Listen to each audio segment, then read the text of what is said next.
Alhamdulillah akhirnya dan pertama wa ilaihi nusur. Segala puji bagi Allah yang telah memampukan kita dapat tidur kita sehingga kita dapat berkumpul pada pagi yang berbahagia ini, insyaallah. Dari kita sahur, salat subuh berjamaah hingga kita akan mendengar tausiah. Selawat dan salam yang tersampaikan kepada Nabi besar Muhammad sallallahu alaihi wasallam yang dia telah membawa Allah. Semoga dia melanggar nanti Allahumma shalli ala sayyidina Muhammad wa ala sayyidina Muhammad tidak akan menerima syafaat kita. Amin amin ya rabbal alamin. Baik, sebelum tausiah disampaikan oleh Bapak Haji dari Semarang LCMA, sekedar informasi bagi bapak-bapak, ibu-ibu yang masih mau beriktikaf. Kita sudah mengadakannya, yang ramai malah anak-anak kita. Jadi bapak-bapak cuma kami berempat orang saja. Bagi bapak-bapak yang mau ikut, kami persilahkan dengan segala hormat. Masih ada waktu 5 malam lagi. Jadi 3 malam ini betul-betul insyaallah ramai oleh anak-anak kita, remaja kita ya. Sebanyak 10 orang remaja, bapak-bapak kami cuma 4 orang. Ya Pak Tuan ya. Jadi kepada bapak-bapak masih ada waktu kita 5 malam lagi. Kami menunggunya dengan segala hormat. Baik, kepada Bapak Haji dan Semarang LCMA kami persilakan dengan segala hormat. Bismillahirrahmanirrahim. Assalamualaikum warahmatullahi wabarakatuh. Waalaikumsalam. Alhamdulillahirabbil alamin. Wassalatu wassalamu ala asyrafil anbiya'i wal mursalin wa ala alihi wa sahbihi ajmain, amma ba'du. Bapak Ibu jemaah salat subuh yang dirahmati Allah Subhanahu wa taala, mudah-mudahan kita semuanya mendapat rahmat dari Allah Subhanahu wa taala. Amin. Amin. Dan salat subuh ini penuh dengan rahmat dan nikmat dari Allah Subhanahu wa taala. Alhamdulillah kita sudah sampai ke hari ke-25 Ramadan, dan bulan Ramadan ini bulan penuh dengan berkah Allah Subhanahu wa taala. Kalau kita renungkan, Allah menyediakan dan mendidik kita itu sebulan penuh 30 hari. Kalau dalam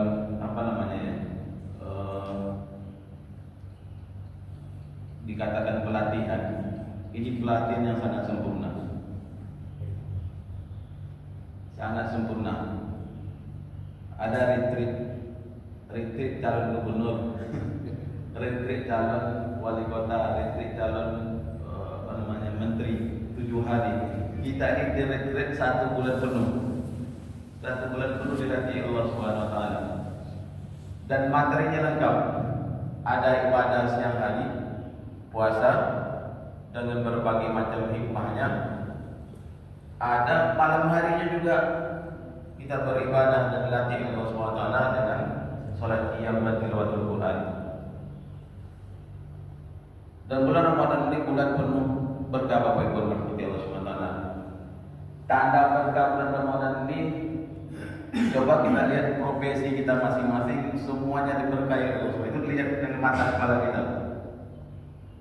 Bapak Ibu coba setelah asar berjalan di jalan Seberantas itu ramainya luar biasa para pedagang. Mungkin di antara kita ada yang pedagang. Seperti apa lonjakan pendapatan dia pada bulan Ramadan ini? Ada usahanya. Mungkin ada usaha laundry. Sampai tukang laundry itu apa angkat tangan dia? Saya tak sanggup lagi pakai. Sampai usaha pengirim paket pun ada tukang paket datang ke rumah lain. Mana sekarang bang? Undang kami pun lupa katanya. Meledak. Ini keberkahan daripada bulan. Apalagi usaha-usahanya. Usaha tukang pangkat itu saya sedang memakan. Ini keberkahan dari Allah Subhanahu wa taala dan Rasulullah.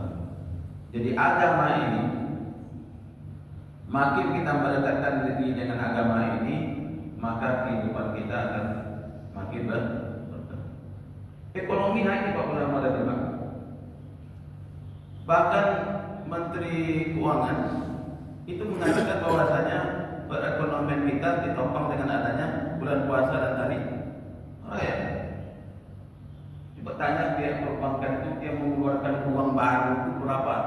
berapa ratus triliun dia gelontorkan untuk memenuhi kebutuhan orang dalam rumah tangga. Dan itu keberkahannya bukan bagi hanya umat Islam. Jadi agama ini Bapak Ibu dan Saudara, makin kita laksanakan dalam kehidupan kita, maka dia akan memberikan keberkahan dan kebaikan dalam kehidupan kita. Dalam kehidupan kita, anak-anak kita. Jadi saya perhatikan masalah kita ini, bersyukur yang hadir di masjid subuh ini ya, inilah wajah-wajahnya kan. Cuma generasi kita Bapak Ibu dan Saudara harus juga dibiasakan dengan Islam ini, anak-anak kita. Jadi jangan sampai agama ini sampai di kita juga. Doa kita itu Rabbana hab lana min azwajina wa dzurriyyatina ya Allah, berikanlah kami dan keturunan kami. Kita rajin sholat berjamaah, tapi anak-anak kita juga, cucu-cucu kita juga, kita harapkan dia juga datang dan rajin ke masjid ini. Dan itu dibiasakan Bapak Ibu. Jangan dibiarkan anak kita itu ke masjid, dibawa dia, dibangunkan dia. Memang kadang-kadang agak melelahkan, apalagi membangunkan ada yang susah untuk dibangunkan. Kita bangunkan, sabar. Dan Al-Quran mengatakan wa'mur ahlaka bis-sholati wastabir 'alaiha. Kita memerintahkan anak kita sholat, cucu kita sholat, dan sabar kita juga. Karena untuk membangunkan itu, mengajak itu kadang-kadang perlu usaha sedikit. Bangun, tarik lagi. Belum juga kita udah wudhu, belum tarik lagi. Terus itu Bapak Rasulullah. Dan juga sabar dengan perangai anak-anak kita di masjid. Saya nak tahu anak-anak itu, baru kita mulai takbir Allahu Akbar, dia sudah mulai itu pasti. Ramai. Apa kira apa? Anak-anak itu mulai sekitar ribut itu pas kita takbir. Nanti ketika sudah duduk tahiyat atau sudah diam, sama kira. Mungkin karena dia merasa nyaman, waktu salatlah waktu yang nyaman bagi dia untuk untuk bercanda, untuk ribut-ribut. Karena tak ada orang yang larang, tak ada orang yang memperingati orang dalam salat. Tapi nanti kalau setelah salat diam dia. Karena kenapa? Dia takut dia malu ya. Jadi Bapak Ibu dan Saudara, anak-anak itu kalau seandainya dia sudah mengerti, bimbing dia sholat, bawa dia sholat di samping kita, tidak apa-apa. Daripada memang beda-beda karakternya, ajarkan dia adab ke masjid. Jadi ke masjid jangan dibiarkan saja, bawa dia ke masjid, bimbing dia. Kalau perlu dia taruh dia di samping kita, dilatih dia dari kecil, sehingga nanti dia betul-betul merasakan bagaimana kehidupan dan adab-adab dalam masjid. Memang caranya memang orang tuanya dahulu. Jadi kadang-kadang memang betul-betul aneh kita ini. Anaknya datang ke masjid ramai, orang tuanya tak nampak. Jadi anak-anak itu tak terbimbing. Kadang ada juga kita melihat anaknya pakai jilbab, ibunya tak pakai jilbab. Anaknya juga kita. Tapi memang itu mudah-mudahan ini adalah proses hidayah dari Allah Subhanahu wa taala.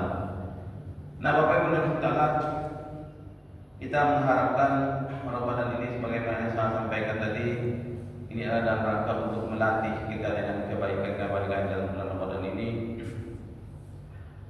Puasa ini mengajarkan kita sifat-sifat yang baik. Salah satu sifat yang baik adalah melatih kita dengan kejujuran dalam bulan Ramadan ini. Itu mungkin yang sifat yang paling dominan kita dalam bulan puasa ini. Bagaimana tidak jujur Bapak Ibu? Kita mungkin di rumah kita tak ada orang melihat. Di kantor kita, di ruangan kita tak ada orang melihat. Ada mungkin di situ air satu gelas, makanan satu piring, ada orang melihat. Tapi karena kita takut kepada Allah SWT, Allah Maha melihat, maka kita tidak memperhatikan, membatalkan puasa. Ini kalau karakter ini kita bawa dalam kehidupan sehari-hari, dalam kehidupan bernegara, tenang kita negara ini. Tak ada lagi orang yang memanipulasi timbangan, takaran. Tak ada lagi orang yang mengoplos. Bahwa kita sampai minyak pun tidak buat kita kenapa? Karena ketidakjujuran. Baru ini yang kemarin yang kejadian itu minyak goreng.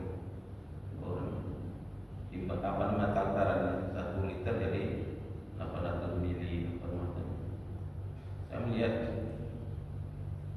ini sebagai struktur di kejahatan yang berjalan.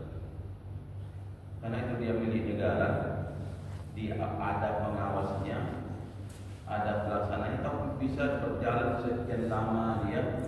Itu kalau bukan karena kesengajaan ataupun direncanakan. Kejahatan itu biasanya kalau dia berlaku lama dia itu ada pembackingnya, ada orang yang memang bertujuan untuk itu, diawasi untuk itu. Nah, maka Ramadan ini mudah-mudahan melatih diri kita untuk jujur dalam kehidupan kita sehari-hari. Ada satu kisah Bapak Ibu Rahmatullah Taala, ada zaman Umar bin Khattab radhiyallahu anhu, diceritakan begini. Pada suatu hari Umar bin Khattab, pemimpin umat Islam ketika itu, beliau inspeksi rakyatnya. Datang, Umar ini sering dia melihat kondisi dari para rakyatnya. Kalau kita sekarang itu mungkin belusukan mungkin ya. Tapi belusukan kita, tapi Umar itu betul-betul dia ingin mencari tahu bagaimana kondisi rakyatnya. Suatu malam dia berjalan, sampailah dia pada sebuah rumah. Dia berhenti di situ. Ternyata dia mendengarkan orang rumah ini sedang ada pembicaraan. Rupanya orang yang tinggal di rumah ini adalah seorang penjual susu di pasar, penjual susu sapi. Karena dahulu susu sapi susu itu termasuk kebutuhan pokok. Sama dengan kurma, orang cukup makan susu dengan kurma seperti itu, kebutuhan pokok. Dia dengar pembicaraan antara seorang ibu dan anaknya. Kata ibu kepada anaknya, wahai anak gadis, besok kita menjualkan susu kita ini ke pasar. Kita ini untung banyak. Bagaimana caranya, Bu? Susu yang ada ini kita campur dengan air. Campur dengan air. Apa kata anaknya? Tidak boleh, Bu, itu dilarang oleh Umar bin Khattab, pemimpin kita, presiden kita. Apa kata ibunya? Umar kan jauh di sana.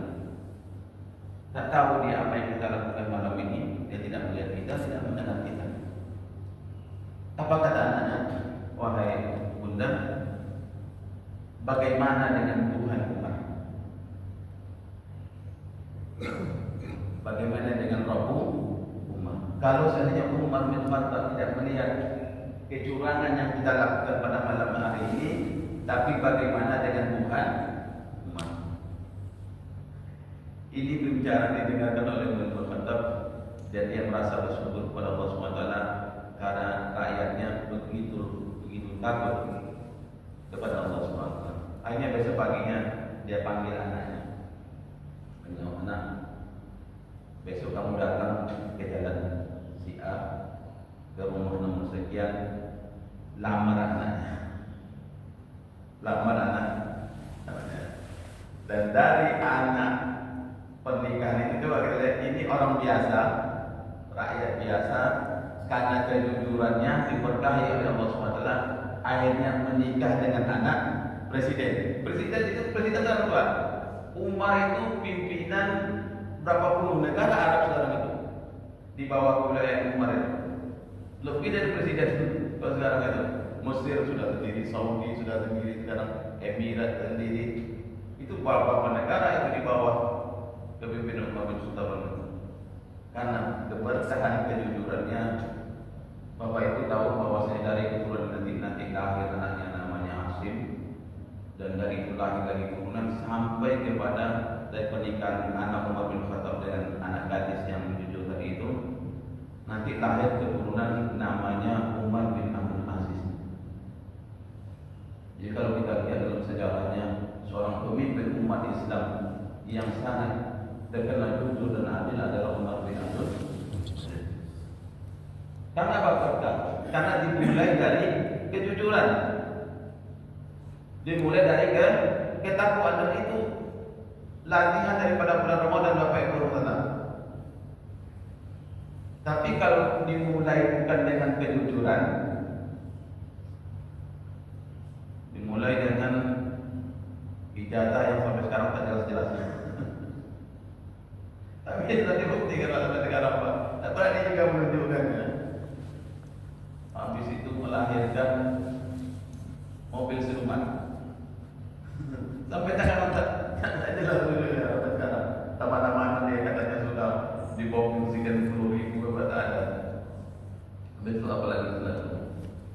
Pernah skandal emas palsu, antam, pernah skandal. Tapi tak mana kan kasusnya hilang. Habis itu kemudian apa lagi? Sertifikat laut dan sertifikat. Kita ini mengurus sertifikat sebelah ini susah, tak selesai. Ini laut di sertifikat dan keluar sertifikat, memang luar biasa kita di Bapak Ibu. Habis itu apa lagi? Kemudian minyak, BBM, berapa ratus triliun, 200 triliun satu tahun kata kejaksaan itu.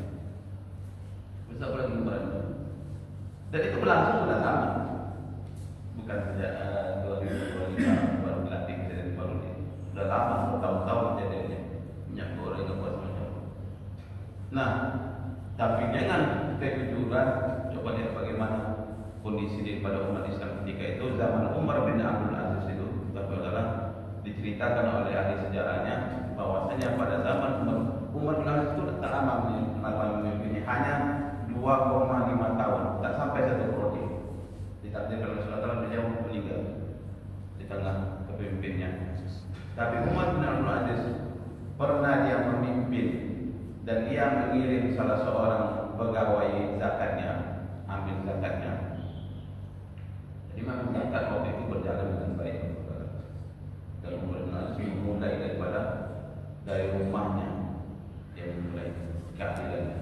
Itu dia mengirim seorang pegawai zakat ke pelosok negeri. Akhirnya pegawai zakat itu kembali kepada Umar bin Aziz. Kata beliau, wahai khalifah, saya tidak lagi menemukan orang yang berhak, orang fakir miskin yang berhak menerima zakat di negeri ini. Itu kapan kejadian Bapak Ibu? 1400 tahun yang lalu. Belum ada gas, ditemukan gas, negara belum ditemukan minyak, belum ditemukan berbagai macam gas. Sekarang kita kaya negara yang kita jumpai sekarang. Sangat sederhana sekali pendapatan negara ketika itu. Tapi karena diberkahi dengan kejujuran, dengan keadilan, semua rakyat. Maka kata Umar bin Aziz, kalau begitu sekarang, karena tidak ada lagi orang fakir dan miskin di negeri ini, ada pemuda yang mau menikah, nikahkan dengan zakat. Itu sampai demikian.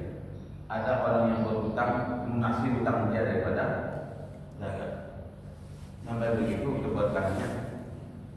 Bapak Ibu Saudara, kalau kita hayati ya, negara ini kita ini sangat kaya sekali.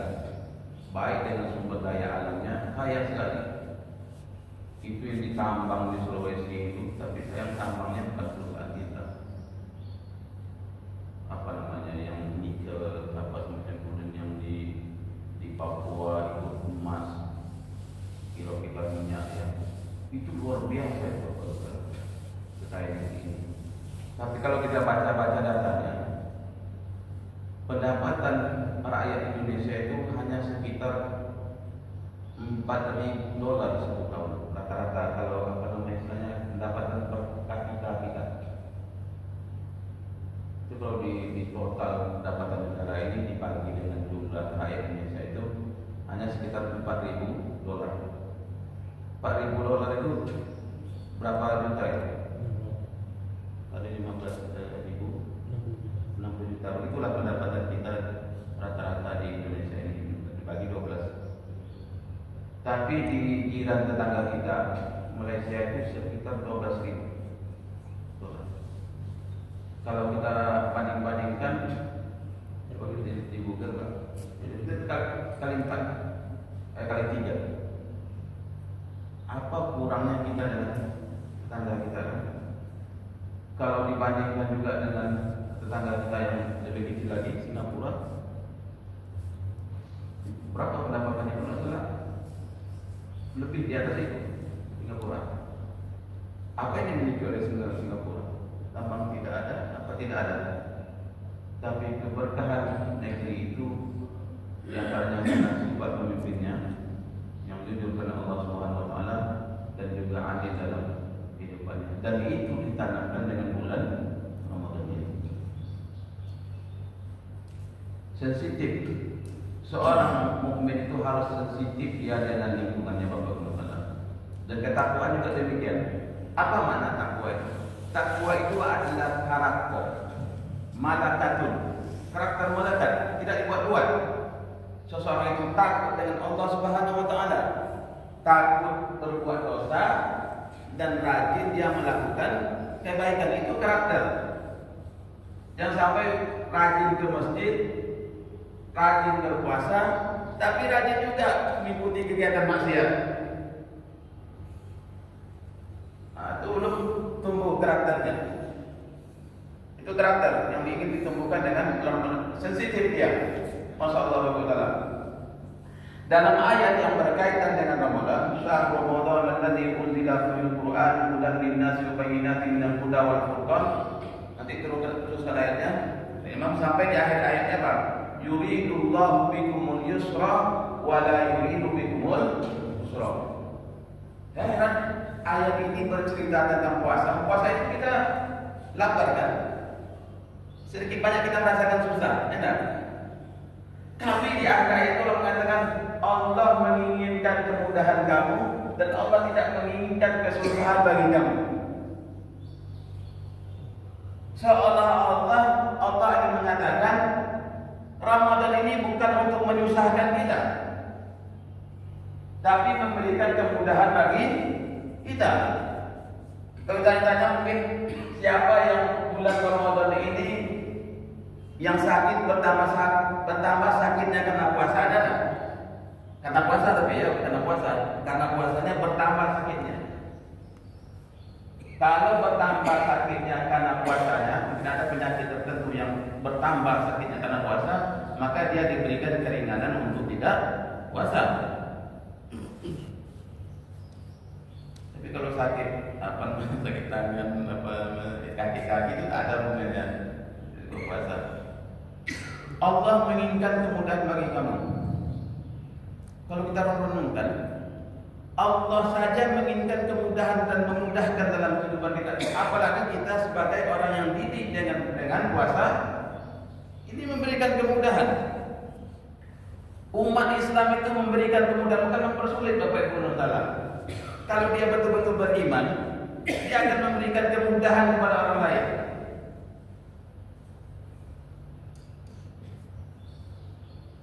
Dalam hadis itu apa?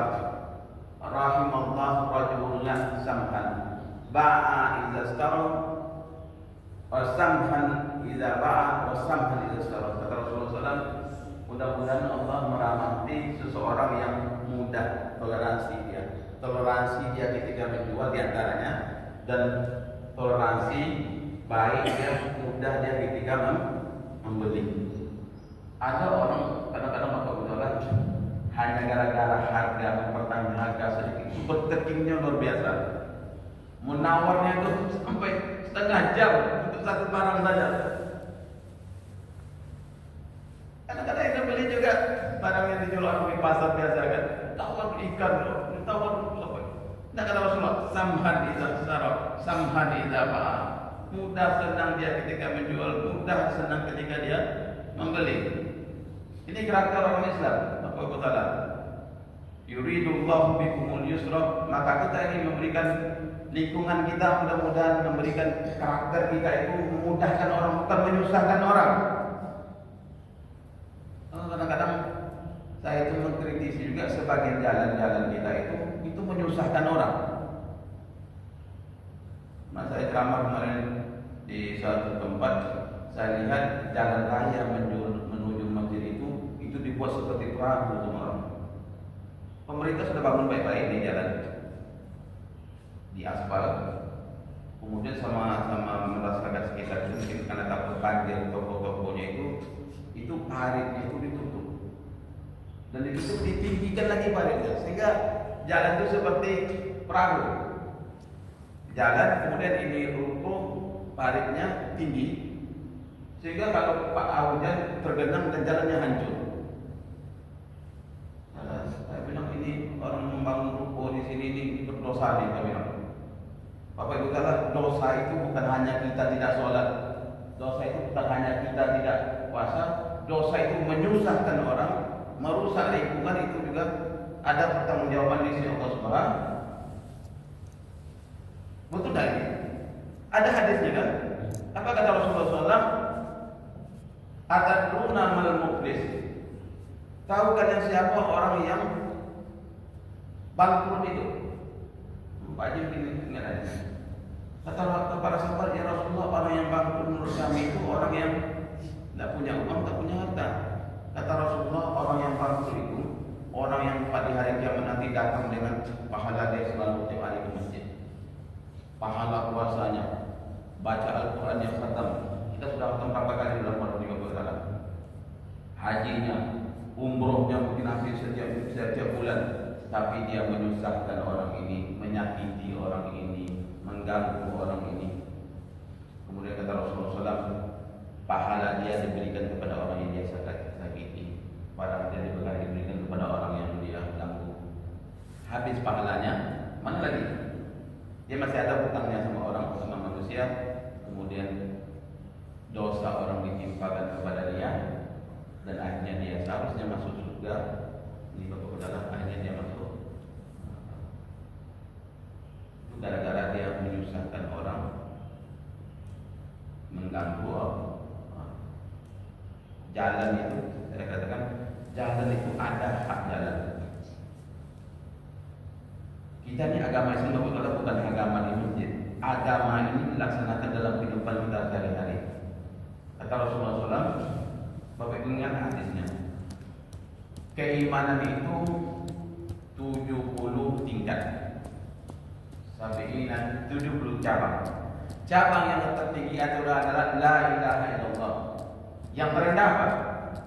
Ada yang ingat? Cabang iman yang terendah itu apa? Yang tertinggi la ilaha illallah, yang terendah apa banyak? Membuang duri dari jalan. Membuang duri dari jalan itu kayak mana itu? Ada sesuatu yang mengganggu, yang kita duri kecil, kita sedikit paku mungkin, ada untuk orang-orang sweeping paku, dia ada orang baik di bawahnya apa magnet di jalan. Itu iman itu. Itu duri. Bagaimana dengan orang yang meletakkan duri di tengah jalan? Bukan duri lagi dia letakkan, tanggul di tengah jalan. Bukan tanggul lagi, pohon ditanam di jalan. Badan jalan itu mana Bapak Saudara? Badan jalan itu parit ke apa ya, ke jalan dia. Yang punya kita itu parit ke rumah kita itu yang milik kita. Tapi parit keluar itu bukan milik kita itu milik umum. Tanya sama Ustaz Firdaus ini apa yang orang hukum ini. Parit keluar itu bukan milik kita. Hak kita menaruh apa namanya aksesoris kita di situ itu hak jalan.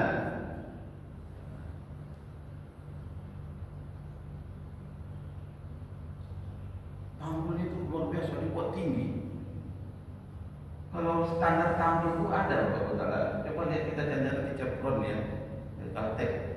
Chevron itu ada apa namanya standar itu, dia tidak tinggi tapi dia melebar panjang dan gitu kan.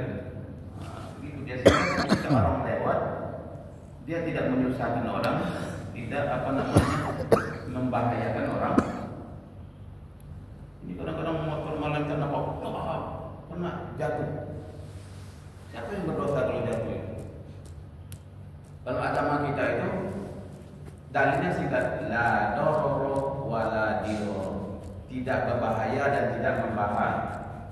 Kalau yang kita lakukan itu membahayakan orang lain, itu dilarang oleh agama. Karena ketika kita dilarang, maka kita melakukan suatu hal yang haram. Ini berkaitan dengan jalan Rasulullah. Saya diceritakan oleh kawan. Ini bukan di negara Muslim, tapi orang mengamalkan Islam. Ada kawan kuliah di Inggris, menyelesaikan S1-nya di Inggris, S2, S3-nya di Inggris. Dia katakan standar jalan di perumahan-perumahan yang ada di Inggris itu, di jalan di belakang rumah itu bisa lewat mobil pemadam kebakaran. Jadi kalau jalan yang depan belakang, dan jalan di depan rumah itu standarnya juga bisa lewat mobil pemadam kebakaran. Itu standar jalan itu. Ini jalan kita sudah badannya sudah kecil, dipersempit lagi. Taruh apa. Itu saya katakan tadi. Mengambil duri saja dari tengah jalan itu dapat pahala di sisi Allah Subhanahu wa taala. Ini adalah kehidupan keislaman. Mudah-mudahan Islam ini menjadi perilaku kita dalam kita sehari-hari, bukan hanya di masjid saja, tapi juga menjadi perilaku kita dalam kehidupan sehari-hari. Kadang-kadang sederhana saja Bapak-Ibu dalam senyum, ramah, itu akhlak daripada akhlak Islam. Jadi bukan berarti orang kalau sudah beragama itu dia tidak tersenyum. Oh, ini karena sudah dia mengaji, dia tak mau lagi dia menyapa orang, jumpa orang pasang muka serius. Kenapa? Karena dia sudah ini ikut mengaji, sudah taat. Agama itu senyum. Apa kata Rasulullah SAW? Tabassumuka fi wajhi akhika. Senyum kamu kepada saudara kamu itu sedekah. Jangan sampai kita diajar senyum oleh orang lain yang tidak ada hubungannya dengan agama. Pelayan di hotel, kan itu agama, tapi jumpa dengan apanya senyum apa. Apalagi misalnya pelayan di pesawat, salah pun kita maaf Pak. Tapi di di lembaga-lembaga kita, di masjid-masjid kita, di lembaga-lembaga keuangan syariah kita tidak tersenyum. Pernah salah seorang kawan, dia datang kepada lembaga keuangan syariah. Mau apa? Bukan kalau dia apa yang bisa dibantu Pak? Ini mau apa? Dipasang wajah serius. Padahal pelayanan itu sangat tergantung dengan ketenangan orang. Dan agama itu mengajarkan itu Bapak Ibu dirahmati Allah Subhanahu wa taala. Tabassumuka fi wajhi akhika sadaqah. Senyum kamu. Kalau kita tidak punya uang, maka cukup kita berjalan-jalan, kita datang dan jumpa saudara kita salam. Senang hati orang dan menyenangkan hati orang itu mungkin kenapa dikatakan sedekah ya. Kita ramah dengan orang, senyum dengan orang. Mungkin dia di rumah banyak masalahnya, banyak permasalahannya, mungkin ada hutangnya, ada masalahnya. Tapi ketika jumpa dengan kita, senyum kita, selesai masalah dia sedikit. Tapi kalau jumpa sama kita, pasang wajah seram, makin bertumbuh-tumbuh masalahnya. Maka Rasulullah katakan, tabassumuka fi wajhi akhika shadaqah. Begitulah agama ini Bapak Ibu mengajar kita dalam kehidupan kita sehari-hari. Nah, mudah-mudahan Ramadan yang Allah didik kita, saya katakan tadi, Masya Allah luar biasa. Mungkin Allah mengetahui bahwasanya kita ini tidak sempurna kecuali dengan puasa. Badan kita ini akan lebih sempurna dia secara jasmani kalau karena kita puasa. Yang menciptakan kita ini siapa? Allah. Yang menurunkan syariat puasa ini siapa? Allah. Allah tahu bahwasanya badan kita ini perlu puasa. Dan itu rupanya diteliti oleh orang sekarang. Memang rupanya jasmani kita ini perlu waktu-waktu dia untuk bertahan tidak puasa sehingga dia sehat. Saya bukan orang biologi, bukan orang apa ya, tapi dia lihat tulisan-tulisan mereka itu, ternyata buat tubuh kita ini ketika dia tidak makan, dia akan nanti memakan apa namanya ya, zat-zat mungkin yang ada di tubuh sehingga badan kita ini menjadi sehat. Tapi memang dilaksanakan dengan baik Bapak Saudara. Sahur kita, kemudian setelah sahur kita datang ke masjid dan habis sahur kita tidur. Habis sahur perut kita sedang kenyang, tidur kita artinya tidak sehat ya. Lemas kita. Nanti habis berbuka, buka banyak minum, itu tidur apa baring-baring di depan TV, tidak sehat itu. Tapi kalau datang ke masjid, sholat isya, sholat tarawih, kita agak bergerak sedikit, memang Allah programkan seperti itu kehidupan kita Bapak Ibu dan kita bangga dengan puasa ini. Masya Allah, di berbagai negeri sekarang ada tren orang mencoba dan ingin merasakan, bukan orang Islam nih Bapak Ibu, merasakan bagaimana nikmatnya puasa itu dan berbuka bersama. Kita kadang-kadang karena kita lahir sebagai seorang muslim, kita tidak kurang menghayati betapa nikmat Allah SWT dengan Islam ini. Saya sering dapat video-video orang di Amerika mengucapkan syahadat dan menangis, dia bersyukur, dia berbahagia dengan Islamnya. I am become Muslim, kata dia. Saya menjadi orang Muslim. Menangis dia setelah itu. Kenapa? Karena dia merasakan bagaimana nikmatnya dirinya sebagai seorang Muslim. Bapak Ibu lihat sekarang ini kan banyak orang masuk Islam di Amerika, di berbagai negara Eropa, banyak orang melihat cahaya Islam sekarang dengan kejadian yang ada di Gaza itu. Bagaimana orang melihat bahwasanya dunia ini selama ini diberikan kepada informasi palsu, dibilangnya Israel itu adalah orang yang susah, orang yang kena teroris, Israel itu diserang oleh teroris. Ternyata terbaliknya, yang teroris itu bukan Israel, yang teroris itu bukan orang Palestina, tapi orang Israel yang membunuh orang Palestina sampai 50.000 sampai hari ini juga. Dunia kan dibalik informasinya selama-lama ini. Hanya mereka beriman kepada Allah SWT, yakin bahwasanya Islam itu baik. Mereka bertanya, bagaimana orang bisa bertahan dengan kondisi yang susah seperti itu, bertahan dengan keimanannya. Amazing kata mereka, ini keimanan yang luar biasa ini. Hanya mereka masuk Islam dan mereka bersyukur dengan puasa ini juga Bapak Ibu. Sekarang di Inggris itu banyak dilaksanakan buka puasa bersama dan diikuti oleh orang-orang yang non-Muslim. Sama-sama. Luar biasa puasa kita. Kita mungkin di hari-hari biasa jarang kita makan bersama, berkumpul sama anak-anak kita, keluarga, anak cucu kita di rumah kita satu meja, mungkin jarang mungkin. Tapi bulan Ramadan ini mengumpulkan keluarga kita. Sebentar lagi kita ini mudik ke kampung kita, berkumpul lagi kita dengan keluarga besar kita. Luar biasa Ramadan ini, Bapak Ibu dirahmati oleh Allah SWT. Mudah-mudahan kenikmatan ibadah yang kita dapatkan dalam bulan Ramadan ini kita jaga setelah bulan Ramadan nanti. Sholat berjamaah kita, tilawah Al-Quran kita. Mudah-mudahan kita sudah masing-masing kita mengkhatamkan. Kita sudah khatam semua nih belum baca tilawah Al-Quran kita. Ada yang sudah khatam Bapak Ibu. Mudah-mudahan kita dengan dengan adanya iktikaf ini kita mengkhatamkan Al-Quran kita. Saya bilang sama kawan-kawan pada jemaah, minimal kita khatam itu 1 kali dalam Ramadan itu. Tapi kawan-kawan ada yang menargetkan 5 kali, ada yang menargetkan 6 kali. Saya secara pribadi karena pekerjaan juga tidak terlalu terikat, saya menargetkan alhamdulillah malam tadi yang 5 mudah sampai itu.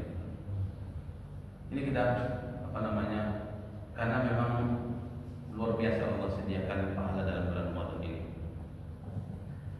Baca Al-Quran kita, tapi jangan malu-malu. Kita di sini ada anak tahfiz, goreng kita habis Al-Quran. Kalau kita bacaan Al-Quran kita masih terbata-bata, duduk sama mereka. Teman, ini saya berumur. Imam Ibnu Hazm, seorang imam besar, dia mulai belajar agama umur 40 tahun.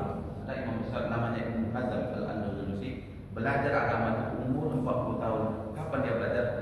Ketika dia sholat jenazah bapaknya mengangkat takbir, dia bacakan jahar Bismillahirrahmanirrahim. Setelah itu diketahui orang, malu dia dan dia berjanji, saya setelah ini belajar agama umur 40 tahun.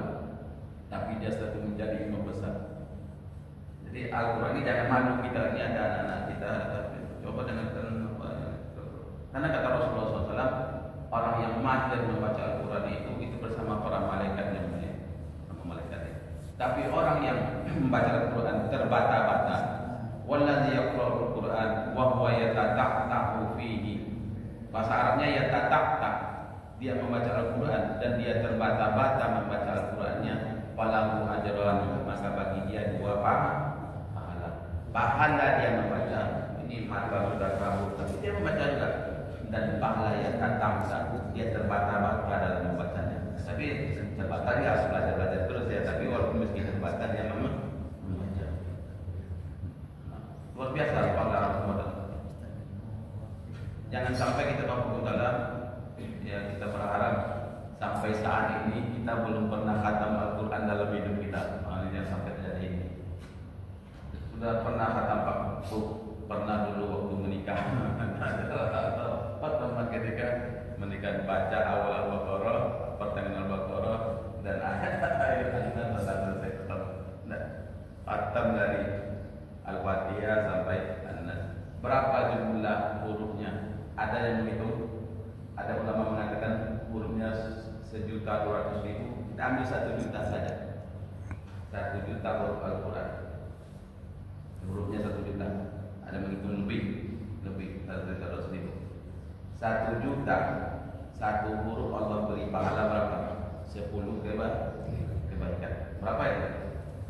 10. Dalam bulan Ramadan ini Allah dipertanyakan kebaikan 70 kali. Tapi ini seperti menerangkan 7. Berarti berapa? 700 juta. 700 juta rupiah Pak. Kira-kira 700 rupiah mana ya? Tidak ada rupiah teman Rasulullah. Ketika Rasulullah mengatakan itu rupiah belum ada. 700 juta dolar, belum ada dolar. Ukuran ketika itu adalah emas. Ukuran ketika itu adalah emas. Kalau diukur 1 gram saja, tapi gram waktu itu orang tidak pakai gram Pak. Sekarang berapa emas? Emas luar biasa kan emas sekarang. Saya telah lama tak ada banding dia ada emas. Itu nanti bisa lihat 1 gram 1,7 juta. Apa 7? Iya. Maksudnya kita tahu ekonomi kita ini seperti apa, mudah-mudahan menjaga negara ini ya. Itu kalau dikali 1, Bapak tadi 700 juta dikali 1 gram saja 1.700.000 itu berapa triliun ribu? Itulah. Tapi itu Allah lebih besar daripada itu. Itu hitungan manusia kita. Dahulu orang timbangan emas itu ukiyah. 1 ukiyah itu 30 gram. 700 juta dikali 30 gram emas itu berapa? Timbangan Pak, dan itu akan kita bawa nanti pada hari kiamat nanti bukan. Waktu suruh itu sekitar 10 menit setelah sholat suruh itu. Datang pada hari kiamat nanti itu Al-Quran itu. Dan hadis Rasul mengatakan sesungguhnya puasa dan Al-Quran itu datang pada hari kiamat memberikan syafaat kepada kita. Berbicara yang ada kepentingan silakan ya. Datang pada hari kiamat memberikan pertolongan kepada kita. Datang Al-Quran itu. Ya Allah, ini hamba ini membaca Al-Quran pada Muhammad, berikan jadikan aku syafaat baginya. Rumah yang kita bangun mewah, rumah besar rumah kita. Kendaraan mungkin habis waktu kita untuk membayarnya. Mencari rumah yang begitu mewah. Tidak ada hadisnya memberikan syafaat bagi kita pada hari kiamat nanti. Tak sempat kita membaca Al-Quran gara-gara untuk mencarinya, tak memberikan syafaat kita pada hari kiamat. La ilaha illallah. Tapi jangan pula sampai hari nanti ke rumah salah kaji. Pak, tak ada guna rumah kita ribat, kita pun. Bukan itu maksudnya. Tak ada guna mobil kita ribat, bukan itu maksudnya. Karena saat kebahagiaan itu ada 3 di antaranya: rumah yang luas, kendaraan yang nyaman. Itu silakan. Mobil bawa ke masjid Pak. Mobil bapak-bapak itu bawa ke masjid, apalagi kalau hujan-hujan bawa ke masjid, tunjuk dia datang rumah Allah ini. Bukan berbangga-bangga ya. Kata Rasulullah SAW, Inna Allah yuhibbu ayyara asara nikmati ala abdi. Sesungguhnya Allah ingin melihat bekas nikmatnya kepada hambanya. Jangan sampai kita punya nikmat, tak nampak nikmat itu pada diri kita. Masjid nampak, ya Allah ini mobil ini engkau berikan, saya bawa ke masjid ya Allah. Jadi kalau tapi jangan ada setiap hari nanti menumpang kita. Tapi maksud saya, jangan terlalu pelit kita memperlihatkan nikmat Allah Subhanahu Wa Taala itu. Bukan kita bersombong-sombong, bukan ya. Tapi Allah juga ingin melihatkan nikmatnya kepada hambanya. Allah alam bisawab, mungkin mudah-mudahan Allah Subhanahu Wa Taala tahun ini Ramadan kita adalah tahun yang terbaik dalam kehidupan kita. Ya, untuk terbaik dan Allah beri amal kepada kita. Allah alam bisawab. Subhanallahi wa bihamdihi, Assalamualaikum warahmatullahi wabarakatuh. Waalaikumsalam warahmatullahi wabarakatuh.